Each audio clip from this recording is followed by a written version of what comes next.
آپ دیکھ رہے ہیں میرا یوٹیوب چینل۔ آنے والے نئے دوستوں کو خوش آمدید کہتا ہوں۔ دوستو، آج کی اس ویڈیو میں آپ لوگوں کو پنجاب کے شہر خانیوال کی ایک فیمیل اشتہاری کے بارے میں بتاؤں گا جس کا نام رجو جٹ تھا۔ اس کا جٹ رندھاوا فیملی سے تعلق تھا۔ اس کی دشمنی اپنے علاقے کے گاؤں 370-8B میں کھوکھر گروپ سے تھی۔ اس دشمنی میں جب کھوکھر گروپ نے رجو جٹ کے خاوند اور اس کے اکلوتے بیٹے کو قتل کیا تو رجو جٹ نے اپنے میاں اور بیٹے کا بدلہ لینے کے لیے کھوکھر گروپ کے 13 کے قریب لوگوں کو ایک ساتھ ہی پار لگا دیا تھا۔ دوستو، اس وقوعہ کو آج بھی خانیوال کے پرانے بزرگ لوگ جانتے ہیں۔ دوستو، رجو جٹ نے جن لوگوں کو مار کر اپنے بیٹے اور خاوند کا بدلہ لیا تھا ان میں سے چند ایک کی لاشیں اس نے گڈھے کے پیچھے باندھ کر پورے گاؤں میں گھمائی تھی، جس کی وجہ سے پورے گاؤں میں خوف و ہراس پھیل گیا تھا۔ دوستو، یہ گاؤں 370AB پنجاب کا ایک مشہور گاؤں ہے جہاں جرائم کی ریشو بہت زیادہ ہے۔ رجو جٹ کے گاؤں میں کچھ ایسے نوجوان بھی تھے جو چوریاں ڈکیٹیاں کیا کرتے تھے۔ رجو جٹ نے اور گاؤں کی چند خواتین نے مل کر اس گروپ میں شمولیت اختیار کی۔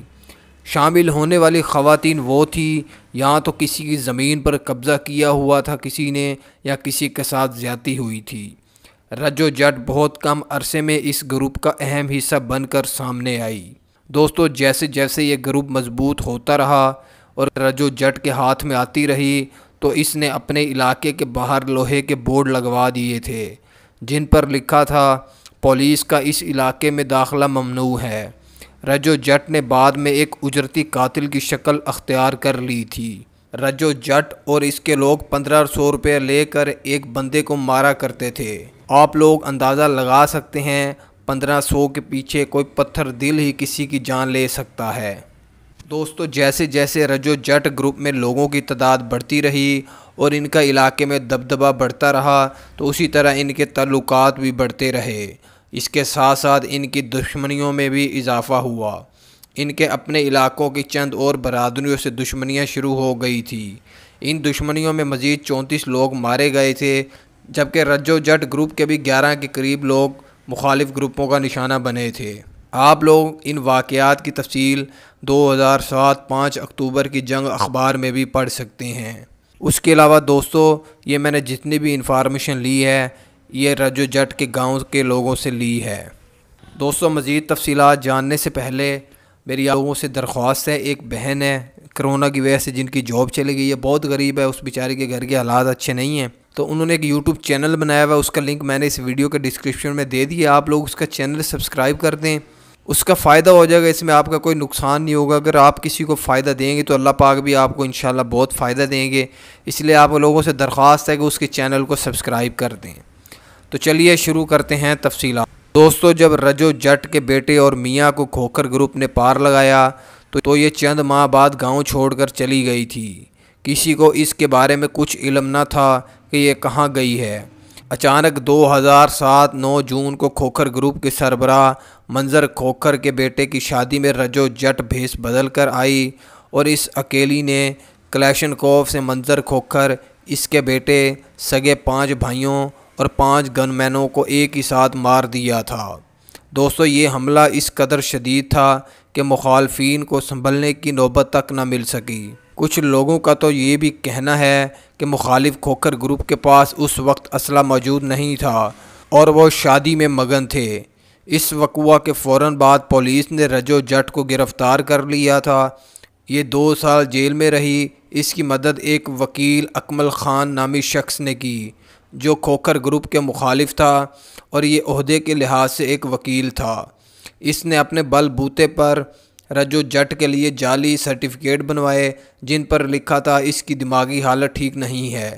اسی کو بیان بنا کر اور ریکارڈ بنا کر عدالت میں پیش کیا گیا، جس کی وجہ سے رجو جٹ کو باعزت بری کر دیا گیا تھا اور اسے ایک پاگل ڈکلیئر کر دیا گیا تھا۔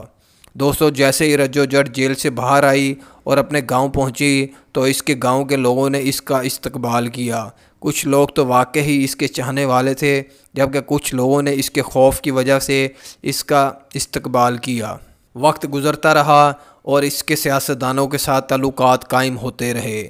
آپ لوگوں کو بتاتا چلوں، جن علاقوں میں رجو جٹ کا ہولڈ نہیں تھا وہاں پر جا کر رجو جٹ گروپ کے لوگ بھتہ وصولی کرنا بھی شروع ہو گئے تھے، جس کی وجہ سے اکثر برادریاں رجو جٹ گروپ کے خلاف ہو گئی تھی۔ اسی وجہ سے ان برادریوں اور رجو جٹ گروپ کے درمیان نئی دشمنیوں کا آغاز ہوا۔ چک نمبر 220 10B میں رجو جٹ کے 4 لوگوں کو گجر برادری کے لوگوں نے پار لگایا۔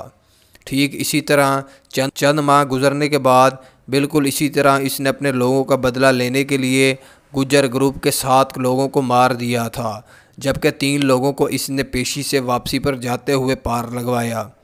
اس وقوعہ میں گجر گروپ کی مدد کے لیے ارائی گروپ نے ساتھ دیا، تو رجو جٹ نے ارائی برادری کو پیغامات بھجوائے کہ وہ اس دشمنی سے دور رہیں، لیکن ارائی برادری باز نہ آئی۔ رجو جٹ نے ارائی برادری کے 6 لوگوں کو موٹر وے روڈ پر اغوا کروایا اور انہیں ایک ڈیرے میں رکھا، جہاں ان پر کئی روز تک تشدد کیا گیا تھا، اور اس تشدد کے نتیجے میں ارائی برادری کے 4 لوگ مارے گئے تھے۔ دوستو، اس طرح رجو جٹ گروپ اور اس کے لوگوں نے بہت سے لوگوں کو پار لگایا، جن کی ہمیں تو تعداد بھی صحیح معلوم نہیں ہے۔ یہ تمام تعداد اس کے گاؤں کے لوگوں کی بتائی ہوئی ہے۔ ہو سکتا ہے کہ اس نے وارداتیں اس سے بھی زیادہ کی ہوں یا کم کی ہوں۔ میرا ویڈیو بنانے کا مقصد صرف آپ لوگوں کو بتانا ہے کہ برائی کا کام برائی ہوتا ہے، اچھے کام کریں، برے لوگوں کی صحبت سے دور رہیں۔ ایسی زندگی کا کوئی فائدہ نہیں ہے جہاں بھی ہم لوگوں کو دکھ دیں، تکلیف دیں، بددعائیں لیں۔ یہ عارضی زندگی ہے، یہ فانی ہے، یہ دنیا ایک دھوکہ ہے، ہم دھوکے میں جی رہے ہیں۔ ہماری اصل زندگی موت کے بعد شروع ہونی ہے۔ اس لیے آپ لوگوں کو کہتا ہوں، کسی کے ساتھ معاشرتی ناانصافی نہ کریں، کسی کا حق نہ کھائیں، کسی کے ساتھ ظلم و زیادتی نہ کریں۔